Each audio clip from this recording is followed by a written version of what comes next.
अस्सलाम वालेकुम my YouTube family. I hope कि आप खैरियत से होंगे। हाँ जी, वही रूटीन के काम। अल्लाह को याद करने के बाद मैं ऊपर गई और अपनी मुर्गियों को छोड़ा। आज मैंने आपको मुर्गियाँ दिखाई हैं सारी, ठीक है। मुर्गियों को छोड़ा, मुर्गियों का दाना शाना डाल के काफ़ी देर मैं ऊपर बैठी रही। फिर मैक्सिमम 6 बज गए। फिर मैं नीचे आई। नीचे आकर मैंने अपने वो धनिया निकाला साबुत। कल मैंने आपको कहा था कि मैंने लगाना है। फिर उस पे मैंने बेलन फेरा।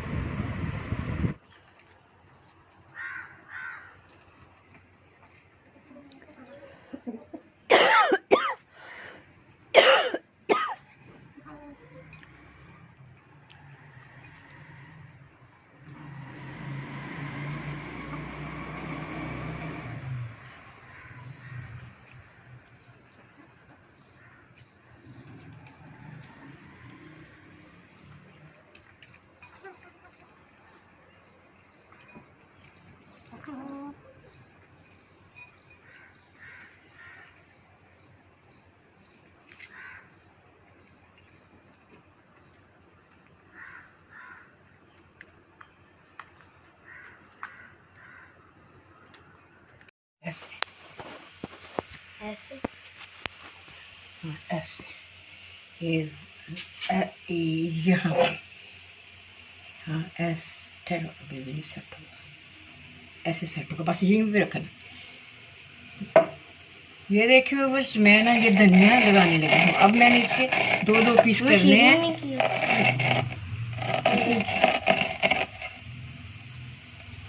ऊपर मैं बेलन कर रही हूँ, ठीक है। ये 2-2 पीस हो जाएंगे। अब जो उठा के ना मैं इसको लगा दूँगी। फिर ये इंशाल्लाह 2-4 दिन तक सूख जाएंगे। फिर धनिया घर का हो जाएगा। पहले मैंने लगाया हुआ था, वो गर्मी की वजह से ना सूख गया। ये देखो, ये इसके 2-2 पीस हो गए हैं धनिया के।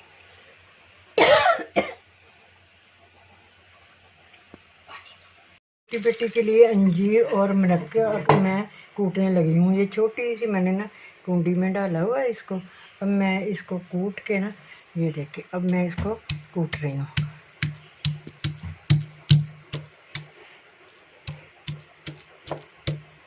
उसके हर धनिए के 2-2 पीस किए, वो खुद ही हो जाते हैं जब बेलन फेरते हैं। फिर मैंने उनको 2 गमलों में और 1 क्यारी में लगाया।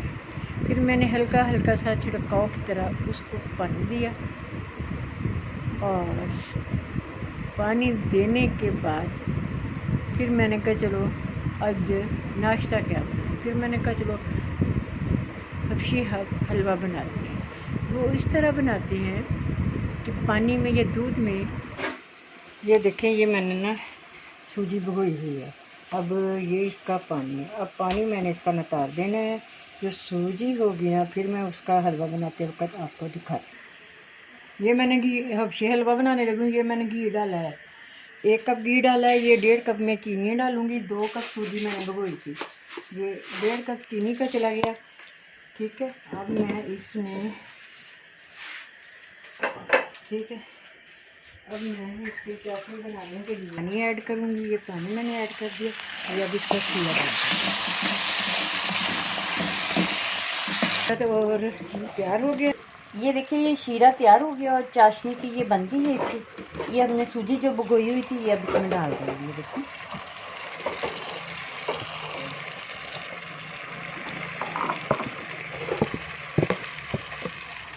ये हम हबशी हलवा बना रहे हैं।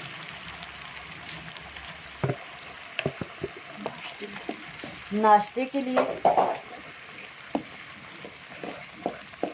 अब इसको हम भूनेंगे। ये देखिए, हमारा हलवा, मखंडी हलवा, हबशी हलवा तैयार हो गया है। और ये देखिए, अब इसमें हम पानी नहीं डालते, ये इस तरह बनता है। अभी ये और भुना जाएगा, ये शीशे की तरह चमकने लग जाएगा।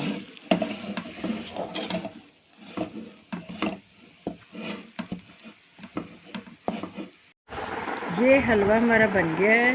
अब इसको हम नाश्ता करने लगे हैं। आपको भी हम ऑफ़र करा रहे हैं, आप भी आ जाएं और आके नाश्ता करें।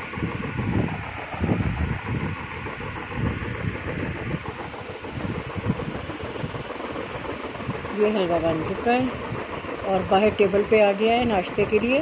और अब चाय आ रही है, चाय आती है तो हम खाना शुरू। उसको सूजी को भिगो देते हैं, मैक्सिमम कोई आधा घंटा पहले। फिर उसको कढ़ाई रखते हैं और उसमें हम घी डालते हैं। वो जो मीठी चीज़ होती है मैं कभी ना ऑयल में नहीं बनाती। घी डाला, वो मैंने सुबह ली थे 2 कप सूजी के, और मैंने 1.5 कप चीनी डाली। डाल के हल्का सा, मैक्सिमम आप देख लें कि 4-5 तो एक छटांग जितना मैंने उसमें पानी डाला। फिर उसको मैंने हिलाया। जब उसका शीरा बनना शुरू हो गया तो मैंने उसमें, उसको कहते हैं किशमिश, वो डाली। वो डाल के मैंने ज़रा हिलाया। जब बिल्कुल शीरे की सूरत होगी तो फिर वो मैंने जो भिगोई हुई सूजी थी वो उसमें डाल के मैंने उसको हिलाती रही जब तक वो खुश्क होगी। उतनी देर में हलवे में चमक गई। ठीक है, फिर हमने नाश्ता किया और चाय पी। उसके बाद मैंने देखा कि मेरे पौधों को धूप आ रही है। ये मैं अपने प्लांट्स को ना, ये देखें मैंने शेड कर दिया है, क्योंकि ये प्लांट्स हैं, अगर इनको धूप लगे तो ये जल जाते हैं। ये मेरा 12 मासे का पौधा है, इसको छोटे छोटे लेमन लगते हैं। ये 12 मासे का पौधा है, ये मैं पत्तों की से लाई थी। ठीक है, ये मेरा 12 मासे का पौधा है, इसको छोटे छोटे लेमन लगते हैं। एक ये मेरा 12 मासे का पौधा है, इसको भी छोटे छोटे लेमन लगते हैं, और उसको 12 मासे कहते हैं। और ये लेमन से ज़्यादा खट्टे होते हैं। और ये प्लांट्स हैं, इनको ना मैं सुबह उठ के ना अम्ब्रेला खोलती हूँ और इनको शेड करती हूँ। बाकी प्लांट्स पे मैंने वो ग्रीन कपड़ा डाला हुआ है, वो भी इंशाल्लाह आपको मैं दिखाऊंगी। ये है मेरे प्लांट्स, इनको मैं ग्रीन कपड़ा डाल के रखती हूँ, इनको शेड करती हूँ। दूसरों पे मैंने ग्रीन कपड़ा डाला हुआ है। ये देखिए, ये भी और न्यू निकल रहे हैं इसमें से, शेड करती हूँ। अब ये मैं अपना इसको ऑन करने लगी। ये मेरी मानो बैठी है, ये देखें, ये लेमन के पास बैठी है। इधर मेरे दूसरे प्लांट्स हैं, ये देखें मानो बैठी है। स्टेलू, स्टेला, स्टेला, स्टेला, इसका नाम स्टेला है। स्टेलू, स्टेला, वे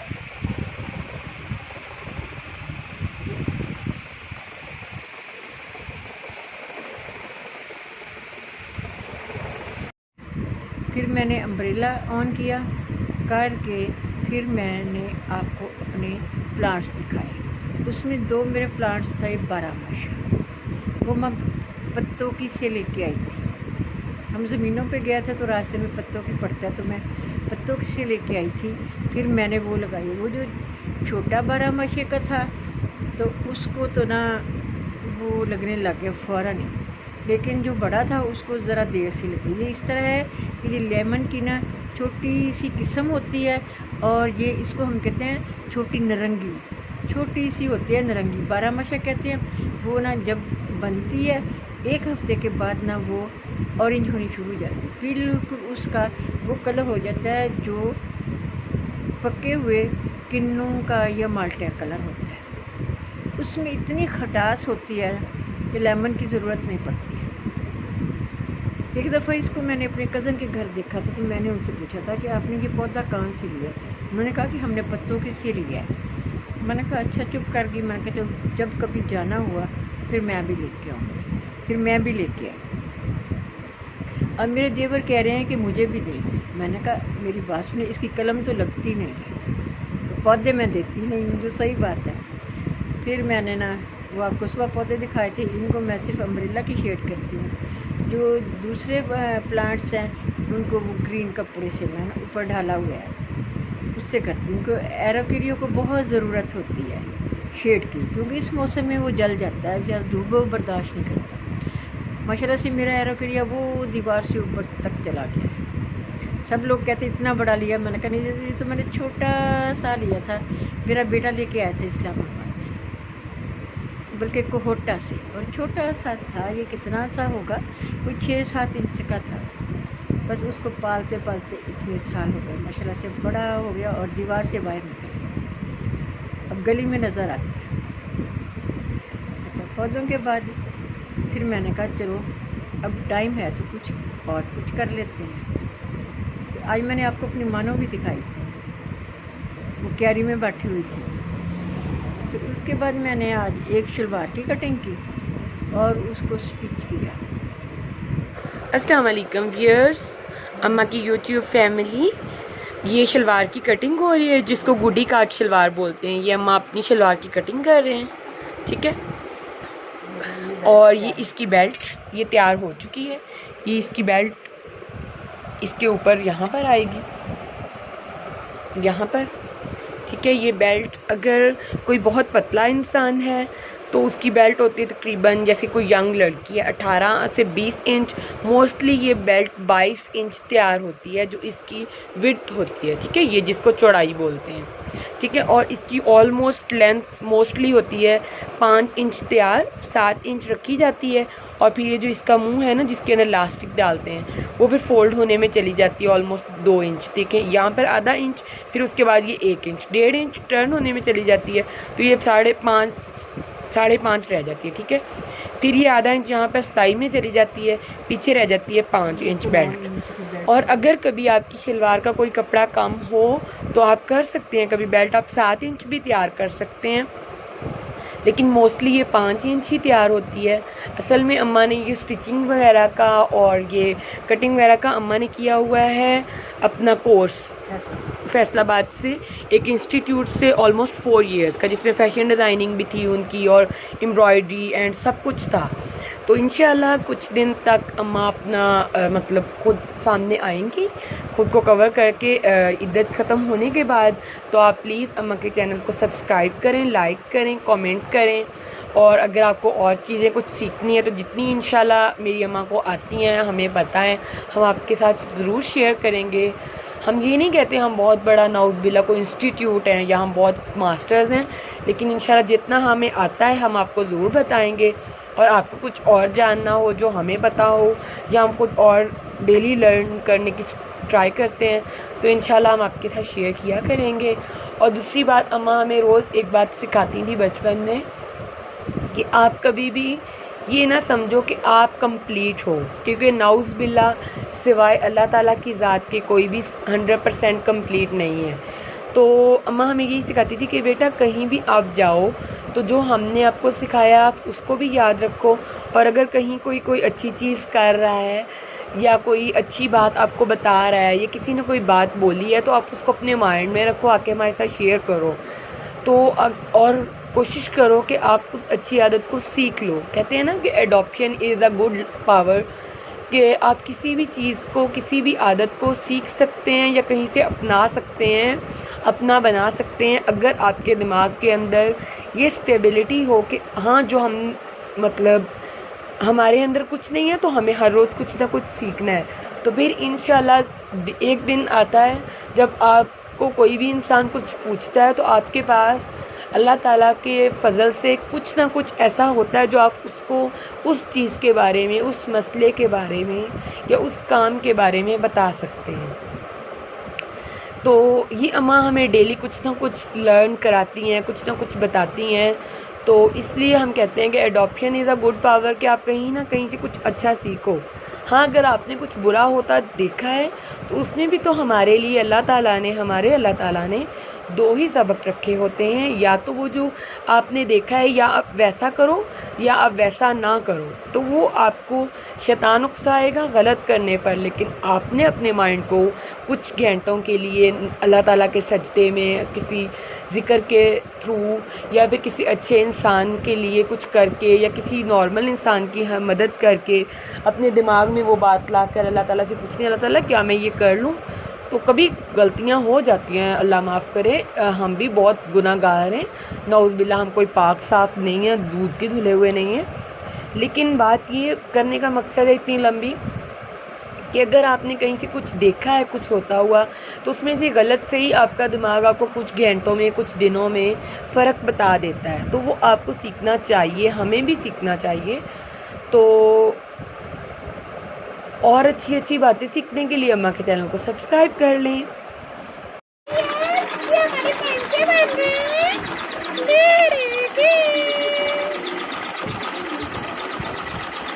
व्यूअर्स, आपको पता है अम्मा की ये जो मशीन है ना, ये ज़रदाइन वाली है, ज़रदाइन वाली है, डिज़ाइन वाली है। ये देखिए, ये मम्मा ने ना सुबह सुबह उठती ना नाश्ता करके ना इसके ऊपर बैठ गई हैं मशीन पे।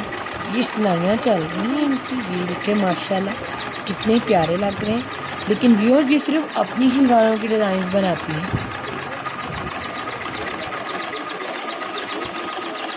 और आप ये भी ना समझना कि ये लोगों के कपड़े सिलाई करती होंगी, ना ना, कभी नहीं किया आज तक, कभी ज़िंदगी में करेंगी भी नहीं।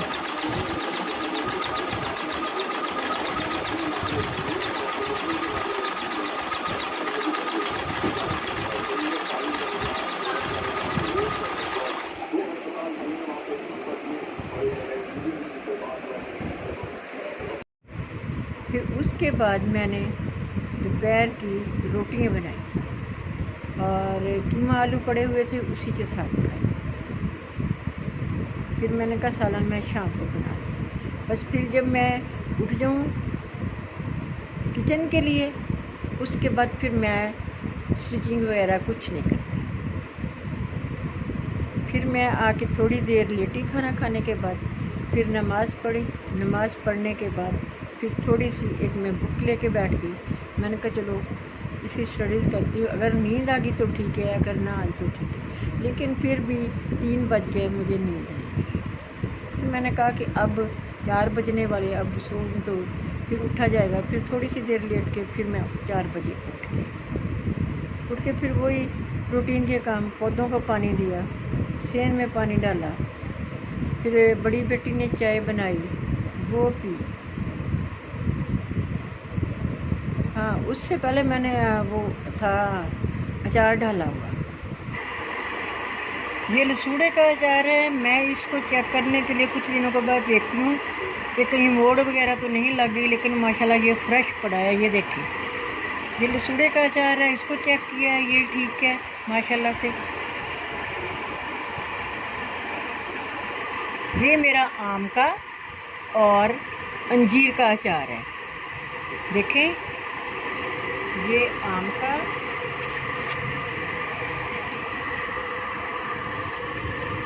और अंजीर का अचार है। इसको भी मैं आज चेक करने के लिए आई थी। ये अंजीर पड़ी हुई है, ये देखिए, ये अंजीर पड़ी हुई है और ये आम पड़े हुए हैं। मैंने, क्योंकि अंजीर खट्टी नहीं थी, तो मैंने फिर इसको आम के अचार में डाल दिया।